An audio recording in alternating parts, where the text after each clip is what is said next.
He brokered a 200% loan with the Hells Angels, bought the house and went through this mansion, started ripping up all the floorboards to find where all this treasure was. No treasure. Wasn't there, and so he went back to Western Australia pretty quickly after that and was never heard from again. Yeah, we're going to pass this, we're going to let people go after the superannuation of offenders, and then nothing. Grace Tame said to me a while ago, if we save one life by doing this, it's amazing. Worthwhile.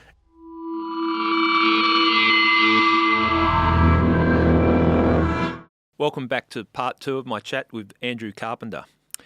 Andrew's an advocate for victims or survivors of child sexual abuse. He's a lawyer, and we won't hold that against him. He's explained why and what he does there. I try to be a lawyer. You try to be a lawyer. But Andrew, one of your passions, and you've been 12 years in law, and one of your passions, the area that you're working in, is advocacy for survivors of child sexual abuse. In part 1, we talked about stuff that you'd worked on and where your passion comes from and the despicable crime that it is. I think one thing that we've got to understand is the impact it has on victims, on the victims, survivors.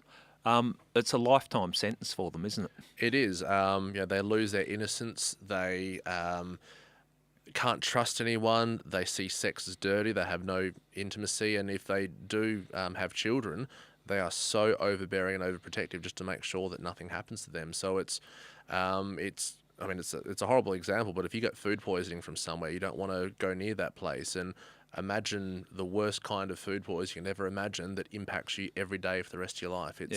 It's something that it's just a horrendous experience. I've never endured. I've never been a survivor. I've never had anyone abuse me as a child. That's why people seem to think why I'm pushing this so hard. Yeah.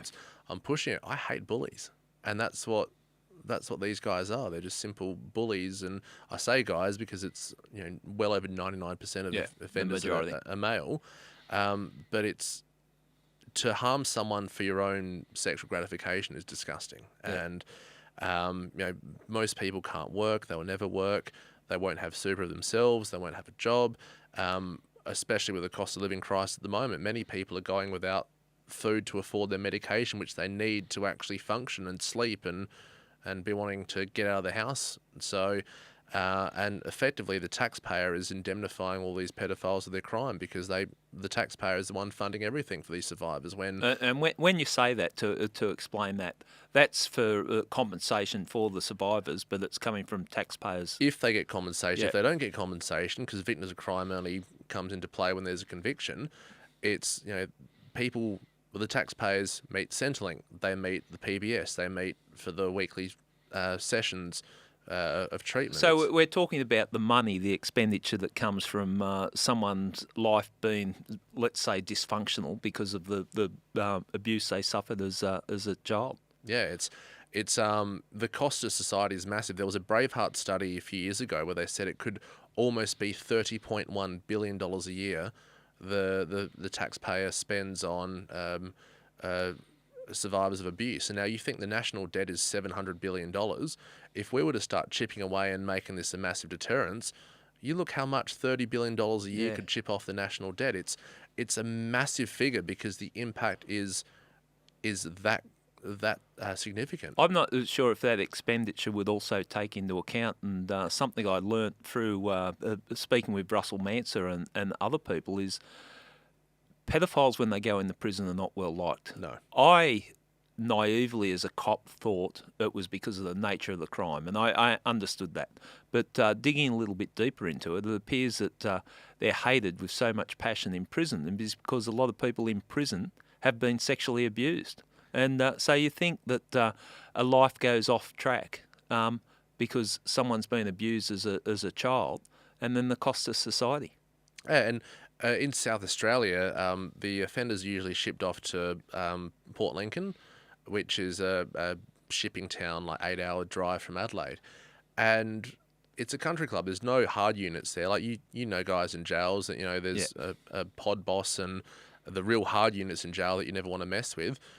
In these jails, they're all just the scourge of the earth. They're either high-profile people or pedophiles, and they sit there, have their cups of tea, and they share their war stories, and there's no real, risk of being in jail. They just watch TV all day and they hang out with other sickos, where if you start throwing these guys in the general population, they would never want to reoffend again, because they will get put in their place every single day, and well and truly where they belong. The super campaign, I can support that. I don't think we'll have much luck saying pedophiles should go into the main population. Yeah, but I know what you're saying, and I'm sure that's the thoughts of a lot of people. Why are they protected?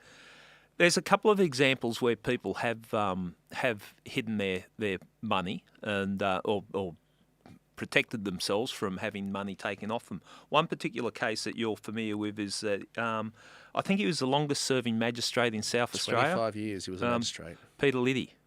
Tell us that story. Yeah, so he was an absolute universally disliked magistrate who was very hard on everyone, and he was a magistrate for 25 and a half years. Hard is in the sentencing.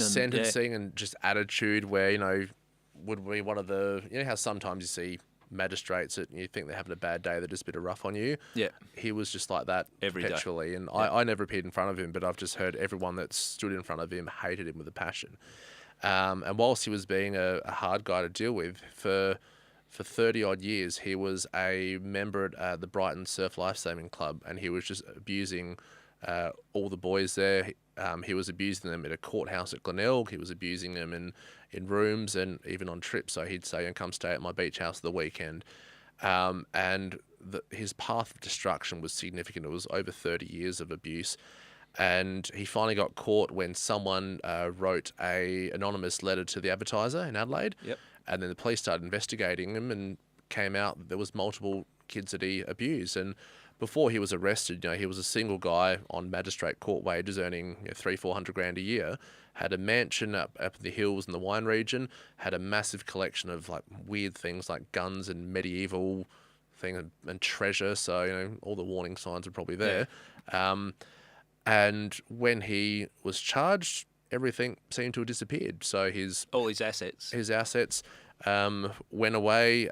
His collections went away, and he basically cried poor. He said that all his assets were gone. He afforded them in legal fees, but when you're working the government before the 80s, if you were there for 20 years, you retire on 80% of your wage. It's the old defined benefit scheme. So for their superannuation, just breaking it down for those of us that didn't start out our careers as accountants. So when you're talking all the assets, you're talking he owns houses, he had the treasure trove of guns and other things, so all assets there. And he had his super. Yep. Defined benefit from 25 years would be rather significant on a magistrate's wage. Mm-hmm. When the victims, and if there was multiple victims, and they went to go for his assets, his house, mm-hmm. his other items of value, and his super, what access would they have to any of those? Back then, they have nothing. And so what happened, the ones that got the conviction, they got $10,000 to the victims of crime. That comes out of the government coffers. Yep. And so Liddy did have to pay them a cent. He basically washed his hands, and he's gone to jail. And there was nothing that they could get out of that. So there was a reporter by the name of Graham Archer that spent years trying to track down all his assets, trying to find where they went. And a few years ago, the guns that were allegedly stolen turned up. And because the police commissioner doesn't have legal title to them, Peter Liddy, when he gets out of jail, is entitled to get all these very expensive collectible guns back, which I don't know why you give a convicted pedophile guns in the first place, but... Yeah. He's entitled to it back. But there was an interesting story behind his house when it was sold. There was a con man from Western Australia that thought that Liddy had buried all his artefacts under the house. So he actually brokered a loan with the Hells Angels in Adelaide to buy this house, and he thought that all these treasures were under the floorboards. So he brokered a 200% loan with the Hells Angels, bought the house, and went through this mansion, started ripping up all the floorboards to find where all this treasure was. No treasure. Wasn't there. And so he went back to Western Australia pretty quickly after that and was never heard from again. So might follow that up. Yeah. That might be a podcast story. I've got we'll go to JB Hi-Fi, buy a metal detector, and we'll go do some searching. Yeah. But it shows that even a shonk like this guy flew to Adelaide to try and find out where all these guns went, because there'd have to be a reason where all this memorabilia went, because it was all stuff that was highly valuable and it was able just to be disposed of. And he did the same thing that I'm seeing a lot now. He's just gone, can't touch me. I've got nothing in my name. So if victims of, and the whole thing is, and this is what we want to deep dive into, you can't touch your super. If you go bankrupt, the way things are at the moment, it's not your super that people go after. Bankruptcy is a protected asset. If you're a fraudster and you declare bankruptcy, bankruptcy doesn't protect you from fraud. Once your bankruptcy period's up again, people can then have another crack at you. But if you abuse a child and you declare bankruptcy, that judgment debt is extinguished by your bankruptcy. We're trying to say that, you could sell your house and depocket people to prevent you from paying anything. But if you've got $1 million in super, why shouldn't those people be able to claim that from you? Because what I'm seeing a lot of the time is that people are using the protected assets of superannuation to actually hide assets. So once they put it in super, can't touch me. You can pour extra in. And so the people, they come out, they've served their prison sentence, and I'll be their argument. I don't agree with it, but I'll throw it out for the sake of discussion. But that's my super. I worked hard for that. You shouldn't be able to access that. Your response to that? The crime that you committed has prevented your survivor victim from ever working and ever having the superannuation of their own. And in fact, you're forcing the taxpayer to meet the cost of your crimes. So you shouldn't be entitled to your super. If you choose to engage in a crime like this that has no justification, and you should be required to pay for your crimes instead of the taxpayer footing the bill for it. And I'm throwing further argument into it, but I've been an outstanding magistrate.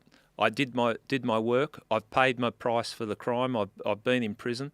Why should my super be attacked? Same reason why. You chose to go on a course to abuse children, and you've purposely hid your assets in order to not pay any damages out. So I had someone, I think it was a Liberal minister a while ago, and the only argument that they can frame that's in opposition to this is, well, why should the taxpayer have to meet the cost of the offender's pension? I say, okay, what's more expensive to the public? Someone from the age of 70 to life, or someone from the age of 18 to life that you have to pay for?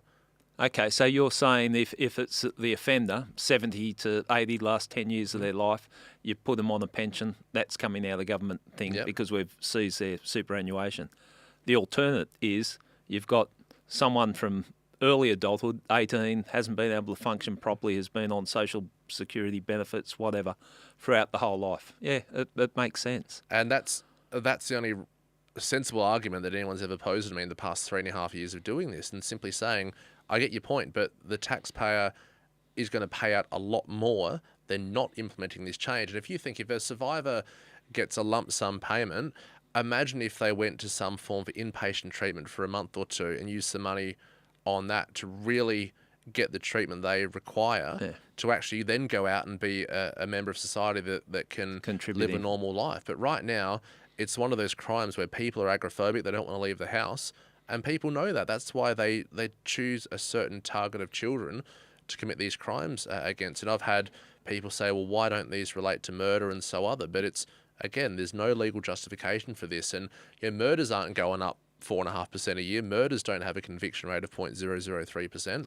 There's a reason why this is happening. And if the courts aren't going to step in and have mandatory sentences or bump up the victims' crime rates, there should be nothing stopping a survivor from going after the superannuation, because it's going to act as a deterrent.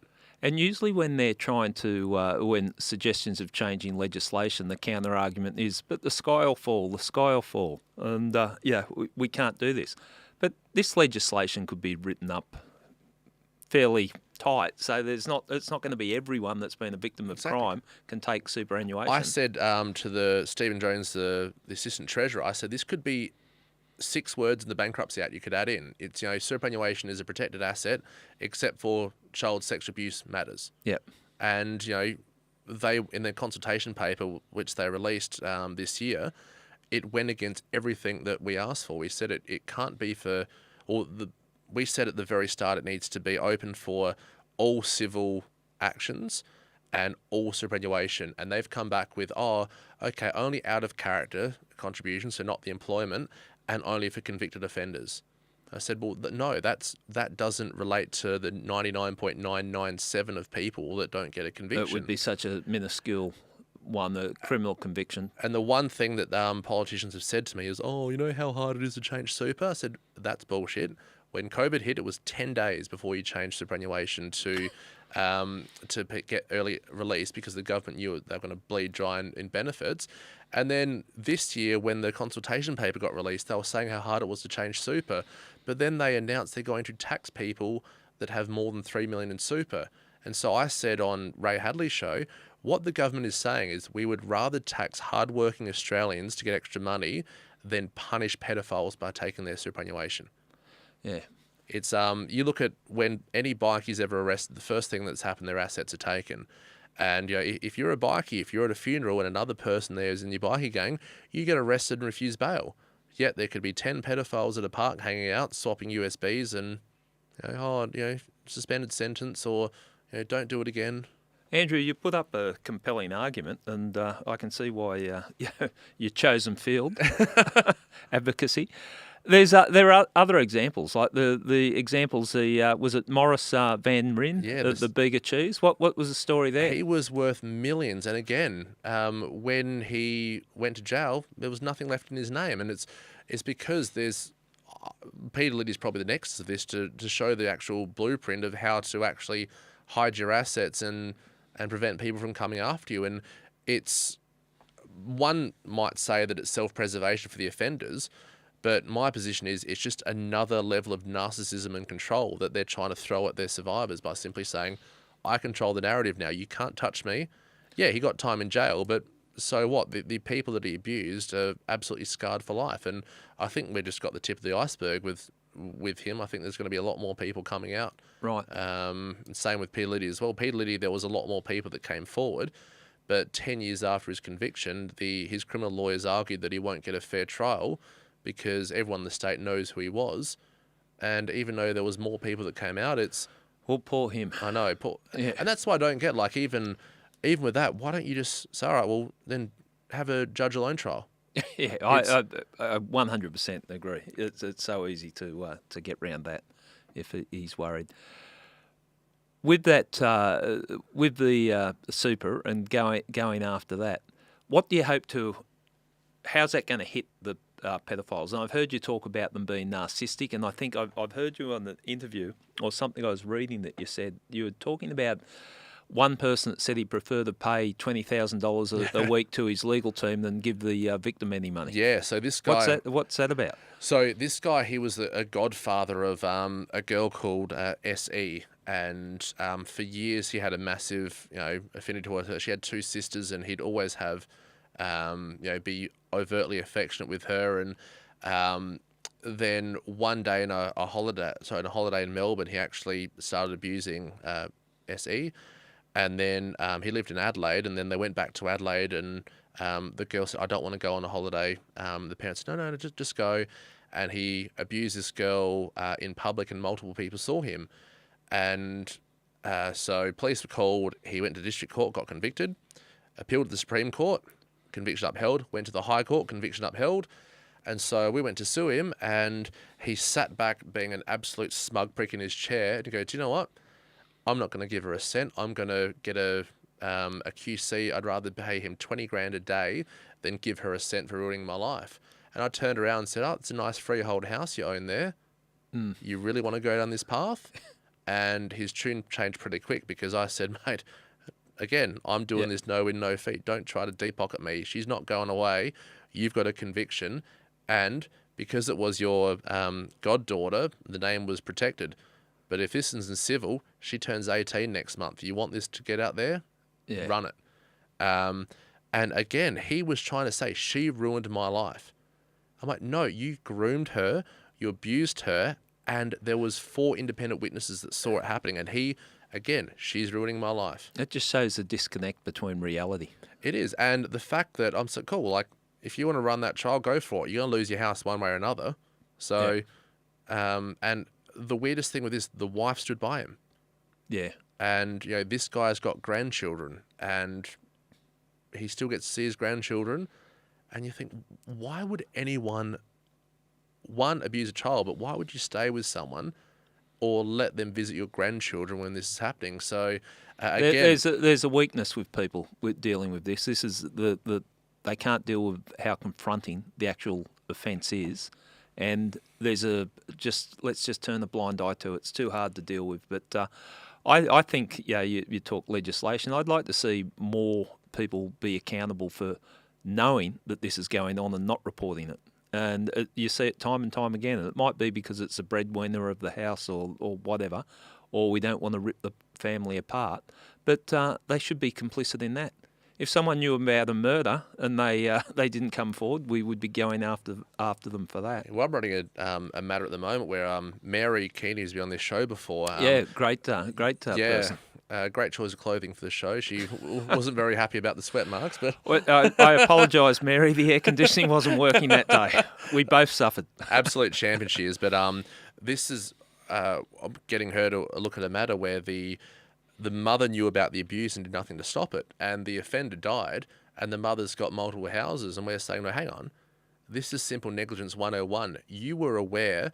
You failed to stop. It's the same argument that we run with schools. The school was aware that someone was abusing and didn't take any action to stop. So what we look at when it's a civil matter against the offender, it's an intentional tort. It's not negligence. They intended to do this.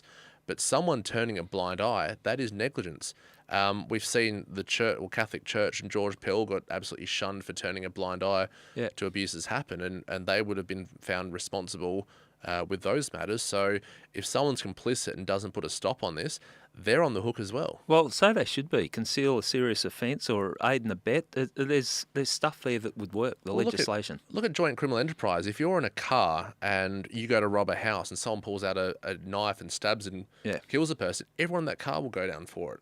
Yep. But with this sort of thing, even if the parent's complicit, and what happens, the complicit parents normally stand in support. I've got one in Sydney that the uncle was abusing the daughter for years, and he actually pled guilty to a few counts at trial, and the dad's standing by the brother. The dad's shunned the daughter and said, how dare you do this? The whole family doesn't talk to the mother and daughter anymore, and they're blaming her for this.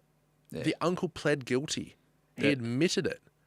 And I call it out. I just think they're weak human beings that can't protect kids. Well, you would have pinched a few in your time. They would have been absolutely cowering, or they try to be tough in front of kids, but the second, I've come face to face with some, and I give them an absolute talking to, and they cower pretty quickly when I start coming down. I just can't cop the people standing beside them too. And I understand. I'm not without sympathy. People need support, but this is a crime that just crosses the line, doesn't it? I got contacted by a young guy on Instagram the other day, and he's starting a law change in Sydney, simply saying, your reference ain't relevant, and he's talking about how a lot of sex offenders, they're actually getting character references by saying, this person of good character. If you have a crime like this, you're not going to come out and say this guy's a great bloke. Yeah. If I knew anyone that's, got in a fight and broke someone's jaw, I might write him a letter to say, they're out of character. Yeah. But when someone's abusing the child, if they came to me and say, I've known you my whole life, I've done this, no. He's done good. Well, all that good cancels out for the bad he's done.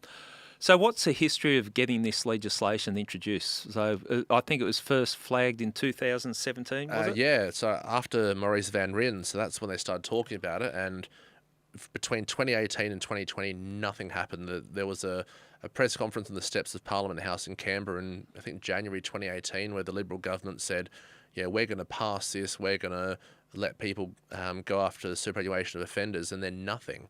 And so it was actually, I dropped off my eldest son to childcare for the first time in 2020, and I've gone from, just being a parent, I dropped him off and went, I do this area of law, and now I'm trusting other people, my kids. Yeah. And, I know how weak the sentences are. How can I actually make sure my kid's protected? And that's when I started running with this, and I started talking to anyone that would listen. And an author called Bree Lee actually reached out to me, and she said the way to get a law change is be annoying. Yeah. And so I know it's hard for lawyers to be annoying, but I reckon then I reckon you could do that pretty well, just quietly. Ask my wife that. Yeah. I just started writing to any politician that would listen. I started talking to people, and No one had any idea this was a thing. And then, So how did it go from steps of Parliament and we're all patting ourselves on the back and an announcement and then just sort of sit? I have no idea why. Yeah. No one's ever said why they didn't push it. And I just started plodding along with this. So in 2021, I just thought, I'm going to war by myself. I need to try and arm myself with people. And there's a charity called Fighters Against Childhood Abuse Australia, and with Adam Washbourne, who's an absolute legend. He cornered one of my old training partners in a fight, and I actually just messaged him on Facebook and said, "Here's my number. Can you call me?" Yeah. I said, "Have you heard about this?" And he had no idea. Yeah. And then got in contact with the Carly Ryan Foundation, and then 2022, I just get a random text message, "Hey Andrew, it's Grace Tame. Give me a call." Yep. And then after your podcast, I got in contact with Madeleine West, and we basically just contacting anyone that will listen. And most politicians didn't even know that was proposed. Yeah. Didn't even know it was tabled. Didn't even know there was consultation papers in 2018, where all the big superannuation companies said, "We support this. Do it." And so we managed to get a hold of the Treasurer last year, and we said, "We want this." Released a consultation paper, which basically was against everything that we wanted. And now we're really just going to, we're trying to take this to Parliament. What was the problem with the consultation paper? It only related to convicted sex offenders, right, and only out of character contributions. So if someone had $5 million in super and put an additional $50 a week in for a year, that's all you can touch. Minimising it. But then the proposal was it didn't include defined benefits or superannuation. So super of judges, politicians, government officials, because they're obviously a different way to calculate it, where it's based on they still receive a percentage of their income for life. And I said, no, it's all super, and for anyone who's not convicted but who's sued and can convince a court that this happened at a civil level. Yep. Or to get a settlement out of. Yep. Because obviously nothing's happening with this law change. And we did a current affair at the start of the year before the election. And when they ran the story, a spokesperson for Liberals said, "Yep, we'll definitely look at it." And then Labor turned around and didn't comment. And you think that's basic politics 101. One party fails to do something they promised to do, you attack them. Yeah. And so, we're still trying to push hard with Labor. And if you think what I said before about the $30 billion maximum cost a year, imagine with the cost of living crisis at the moment, imagine how much $30 billion a year could do to help people. It could be, respite of rent and mortgages for a while. And I understand what you're saying there financially, but I think it's to prevent crime, you've got to try and deter crime. And people might think, if it's out there, you commit this offence, you could lose your super, you could lose all your assets and all that. That has to be a deterrent. Exactly. And I said to a lot of politicians, the only people against this change would be paedophiles themselves. Like, if you think we didn't have any speed limits, God, I'd get to work so much quicker every morning. And the deterrent is there. If you speed, you get fined. Yeah. But if I'm committing a crime that has an abysmal conviction rate, God, what's stopping you? Well, it's going to be, I would suggest, a brave person. If you counter all the arguments, put up the proposal, it's a brave person that's going to stand out publicly and say, "I don't support this." Yeah. Wonder why they wouldn't be supporting it. Exactly. And I've called this law change from day one a no-brainer because it's going to save taxpayers money, it's going to deter these crimes, and it's going to adequately compensate survivors. And if a survivor gets a large chunk of change and they can actually go and get the treatment they need and go and work and live a normal life, then that's a greater level of justice than seeing your offender spend 3 months at home watching Netflix. Yeah, and we haven't really sort of delved into the psychology of it, but it has to be better for the victims feeling like they're getting some control back. Exactly, and the fact that they can stand up against their, you look at anyone that's been bullied. If you punch the bully in the face and they stop, that's you feel like $1 million. Yeah. Like in your book, you talk about you got in the scrap with that kid and you felt so good afterwards. Don't want to talk about that, Andrew. I'm here. I'll help you out. Yeah. But even with that, he was a tough kid. Yeah. Yeah. Yeah. But when you stood up to him, you probably felt like $1 million. Yeah, 100%. You got to stand up, and I think with kids, we got to stand up for them. as adults and in any adult, you can't let kids get preyed on. Exactly. Like you don't mess with anyone's kids. Like the saying of, if anyone harmed my kid, I'd go to jail for them. If you're a parent, you know what you would do if anyone harmed your child. Yeah. And I unfortunately am involved in this world where I see these things, and I drop my kids off at childcare and I see their friends, and the stats of 1 in 3 girls and 1 in 5 boys. You can sit in a classroom and count and think, oh, this is bad. But if I can do something to protect my kids and their friends, and I can use my position to be the voice of the voiceless, why wouldn't he? It's not my job to change this law. Like I never wanted to be the face of this. I thought to get changed right away, but it's, my face is out there. I just want to go back to, into obscurity. I just want to walk away knowing that I've worked my ass off to get this law change done. And, Grace Tame said to me a while ago, if we save one life by doing this, it's amazing. Worthwhile. And if we can try to get the government to recognise wrongdoing, like look at the impact on Aboriginal people back when there was the apology. Yeah. You saw people crying in the streets because it was finally recognition of wrongs that were done. And there's been no recognition. The Royal Commission into Child Abuse showed how fractured it is. Like, look at the Scouts now. The Scouts are trying to put stops on every single civil action because they're saying that the pedophile priests that are known to be pedophiles have died and they can't get a fair trial. Yeah. I mean, it's, this is rife. The fact that the government has to set up a redress scheme to look at people that were abused in care and spend billions of dollars on that shows how bad it was. And the stats on redress is only 4% of abuse survivors happen in institutional care. Right. And so if you're spending $12 billion on the redress scheme, what about the other 90%? It's only 4%, and that's $12 billion. And the redress scheme, I think the only people winning out of that is the government, because they can effectively get away with paying a few $1,000s instead of paying millions. But the weirdest people got into contact with me recently and said they support this change, the Catholic Church. Yeah. Because they are bleeding money on claims and they can't recover anything from the priests. And they're saying, God, we will support this. Okay, so they would...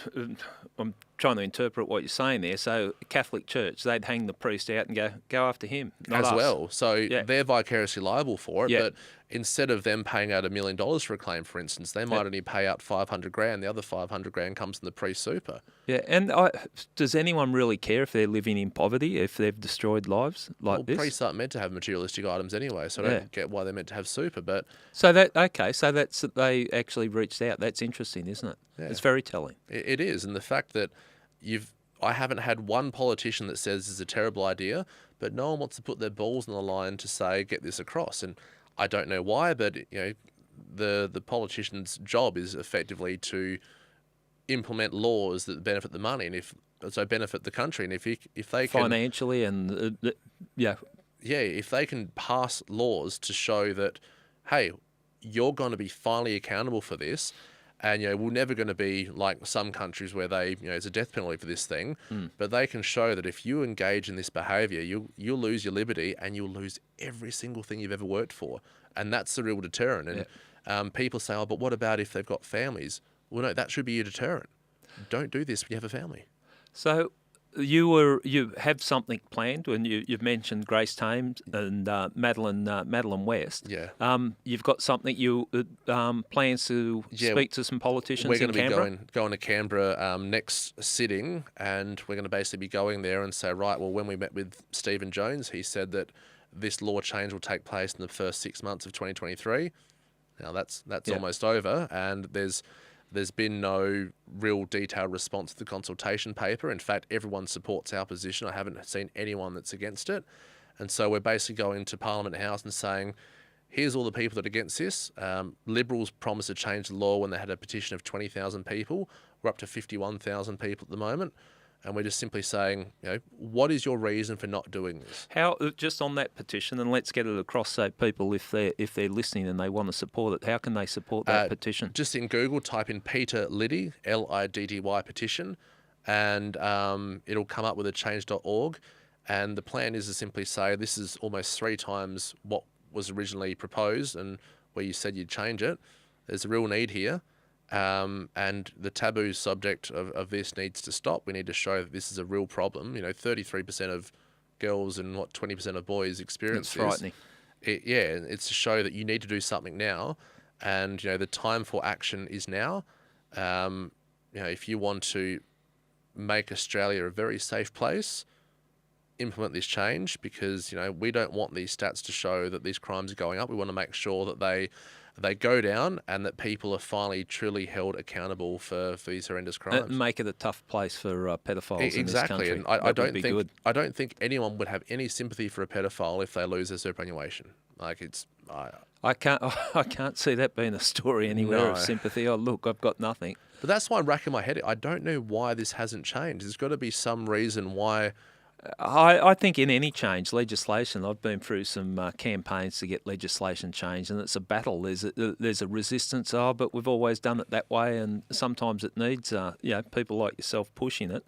And it sounds like you've got a pretty heavy convincing crew going down as a delegation. Exactly. At the start, it was by myself. I was flinging a slingshot at a building, and with Madeleine, Adam, Grace, and the Carly Ryan Foundation, I feel like we've got some pretty heavy artillery behind me. There's some big hitters there. So it's weird. You'd think a guy like me in my build, people would be scared about me, but people are shit scared of Grace and Madeleine. Well, they don't pull any punches when they talk. So, and they've earned the right to have a conversation, and so it's going to be brave people that stand against that. But they're two girls to show that you can come out the other end of this. You can thrive. You can succeed. And there is support there. The strength that you have in coming out is something that will change your life for the better. And to see the amount of people that have actually come out and said, this happened to me, it's not going to define me, and I'm going to keep on with life. Those two girls and Adam and his organisation are saving so many lives, where Madeleine and Grace have multiple people a day come up and basically disclose to them, and they convince them to go and press charge or go see a lawyer.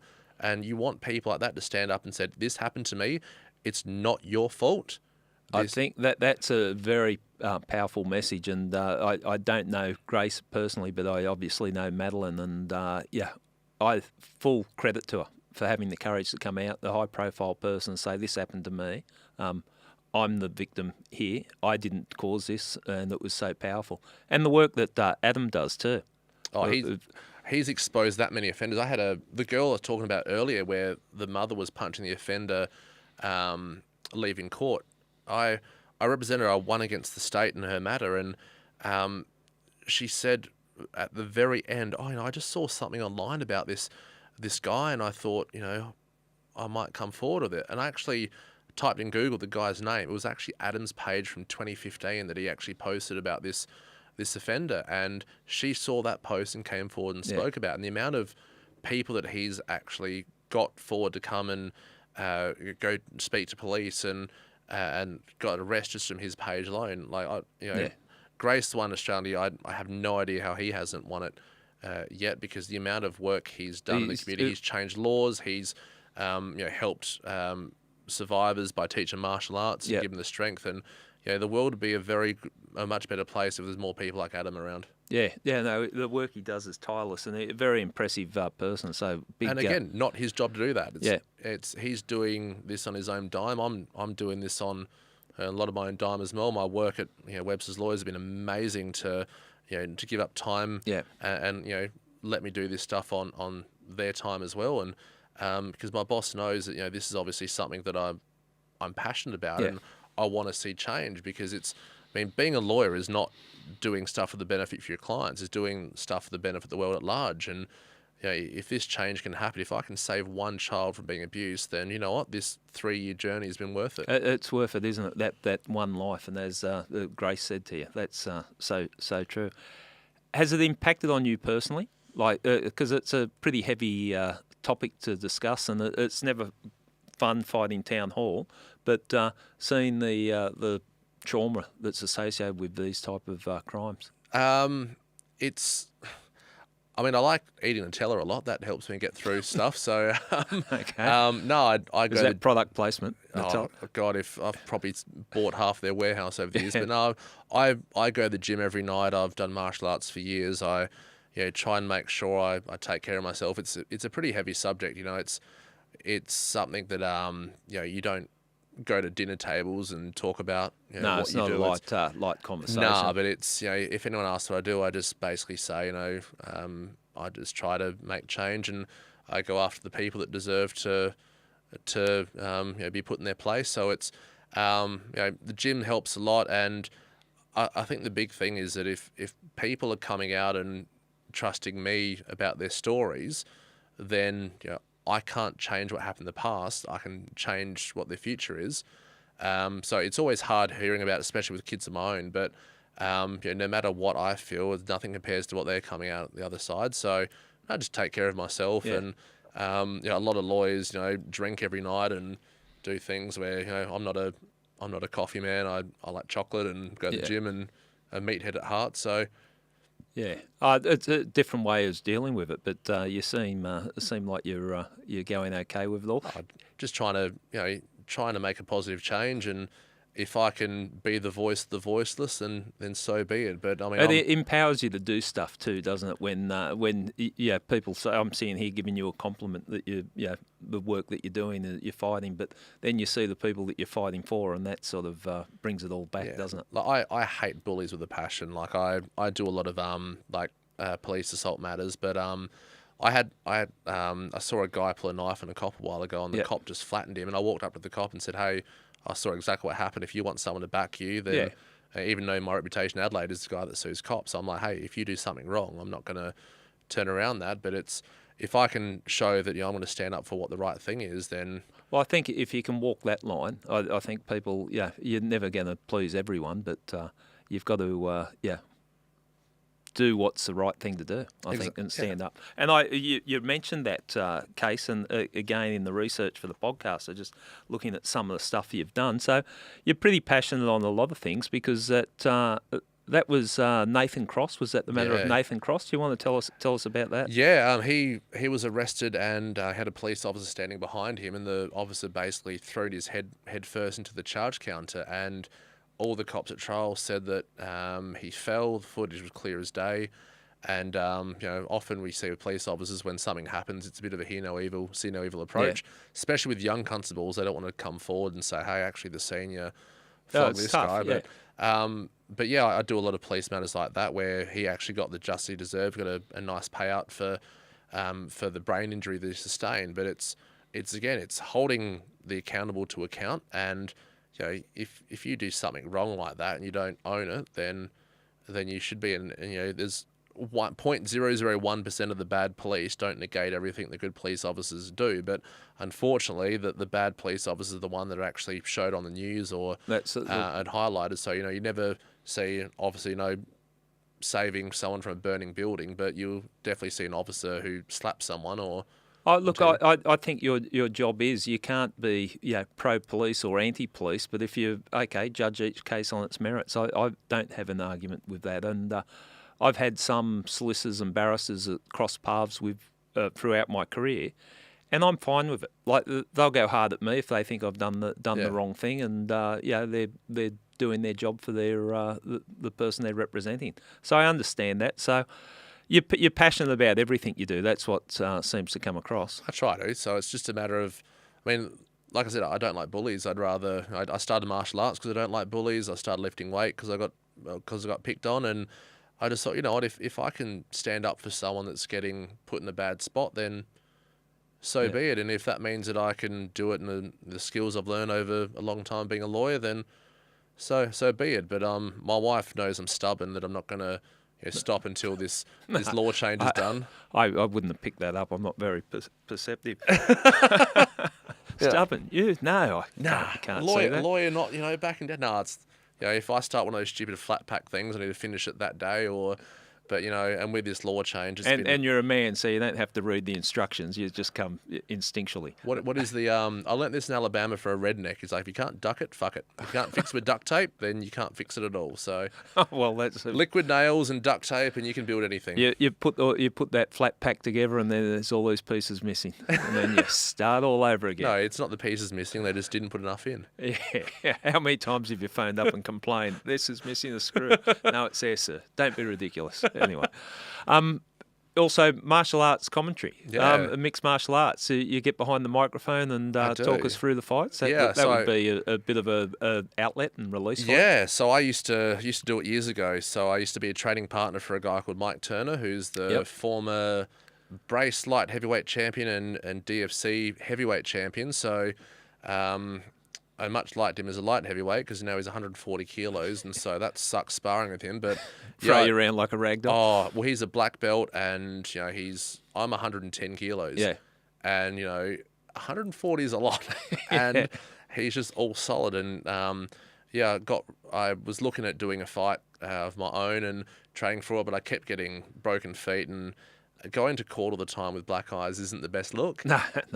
It is when you get dealt with guys that try to threaten you and they take one look at your ears being swollen, your eyes all built up. But no, it's a good outlet. Like I'd still go to the fights if I didn't commentate. But when my friend Mike, he had a title fight in Adelaide, and he used to commentate, and the promoter's like, we need a guy that knows the sport and knows how to talk. Yeah. And he's like, well, my mate's a lawyer. He knows how to talk and knows the sport. So I started doing Diamondback Fighting Championship about 5 years ago. I've done a bunch of live events. I commentate that, and then I ring announce Demolition in Melbourne. And I've dealt with many ring announcers over the years, and I mean, a lot of them try to highlight themselves. And I mean, my big thing is ring announcing. These guys train to hear their favourite song, have their friends cheer them, have me say the name and get out of the cage. But the good thing about having the background is when I go on the cage to the post-fight interviews, I know the sport. Know what's happened. I know what they were doing. I know what they were setting up. I know what they were trying to do. And I mean, my two goals in profession were for law. I always said to my boss one day, he said, what does everyone want to do? And one person says they want to be a judge, another barrister. Me, I said, how lawyers on TV have a couch in their office? That's my goal of law, and I've done that. And my goal of with MMA is to not do big shows, it's just to write off my Foxtel on tax. Okay. So aim high.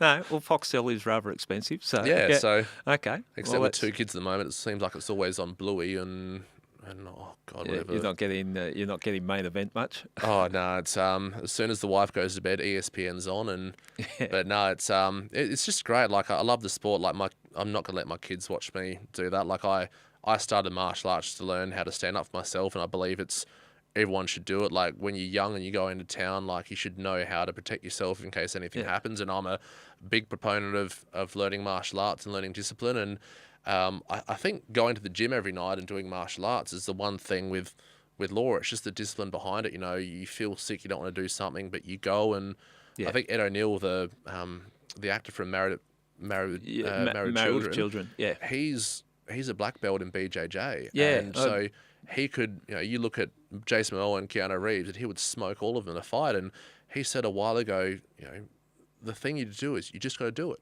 Yeah. You go to the gym, just get up and leave the house, just do something. And that relates to everything in your life. If you don't want to do something, It's good discipline in life. I've seen so many people come through here that have found their way into a police boys club or a gym and taught them discipline and changed their life, turn it around. And I always think, like with the fighting arts, it was always good for me at work if I'm under pressure, totally stressed out. But you step in the ring and someone's kicking you in the head or whatever, you forget all that and you start to focus on what you need to focus on. My mum always said to me, like, why do you do this? And I said, when that cage door's shut, I don't have to think about money, girls, work. I just focus on that, and doing that was like having a massage to me. It's you don't have to think about anything. It's there, and it's just the amount of like the kickback I got from the legal profession about always having black eyes, and I'd say to them, martial arts isn't a dirty thing. Like you see more fights in football and rugby and any other sport. Like every show that I do, because I go backstage afterwards. Yeah. You go back, the guys that have gone toe-to-toe all night, they're back there, like, they're eating lollies and laughing, and most of them are just nerds that like comic books and like superheroes and like going to the gym and doing that. And it's, again, it's another taboo subject that I've been dealing with for years of, why are you doing that? It's a brutal sport. And I'm like, it's not brutal. Like my mother-in-law would always give me grief about doing this, and she's a cyclist, and not a year goes past, she hasn't fallen off a bike and broken her arm, and I'm like, well, yeah, I know it is misunderstood. People say, how can you get in there and hit someone that you're friendly with, a training partner or whatever? Oh, you hit them harder when you're friends. I said it's like playing tennis against someone. It's no different. It's just it's the same. You're competing. Yeah, I never see myself being one of those lawyers that cycles. I mean, Superman wore Lycra and take up 3 lanes on a highway. It's not a good look. You'd probably get Lycra back in your German disco days instead of riding bikes. But I'm not Lycra. The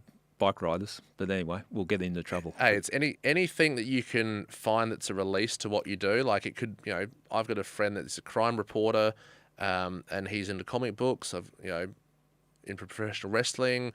I've got friends that like, I don't know why, but like Married at First Sight and things like that. Yeah. And if you can find something that it's your happy place where you can just zone out and do something, that's what you need. Life's stressful. If you can find somewhere that just to have a quiet place and to zone out. Yeah. And like at the gym, I put podcasts in and just zone out, and that's good advice. That's my happy place. Yeah. And if you can find something to deal with your mind, then if it works for you, then it works for you. Well, it's interesting getting your insights into it, because clearly you throw yourself at things with a passion, and there's got to be that yin yang. There's got to be that balance, and that's obviously your balance. I just want to finish up now, but I want to, again, can we say how people can support the petition for the super? Yep, so Peter Liddy on Google, Peter Liddy petition, and put that up, or follow Andrew Carpenter Solicitor on Facebook, Instagram, Fighters Against Childhood Abuse Australia, the Carly Ryan Foundation, Grace Tame Foundation, or Madeleine West, what we're doing. We always share stuff on there about it. So speak to your federal MPs, follow our journey. Just really share this petition, because that's the one thing that we want to print off. And when we go to Parliament House, basically just put that down and said, here's, the goal is to get as many as possible, but simply say, here's how many people we've got signing this. You need to jump into action, and you need to really do something to try to really protect children. Seems like a good cause to me, and a no-brainer. So, thanks very much for coming on and sharing your story. Thank you for you and the team for having me, and the work that you're doing is outstanding. So keep it up. Try to be the most hated man against pedophiles for many years to come. I reckon that's the best title I've ever heard. That's a great title. Let's go to the tattoo shop now, and we'll just tattoo it. We'll introduce you that way. All right. Thanks very much, Andrew. Thank you. Cheers.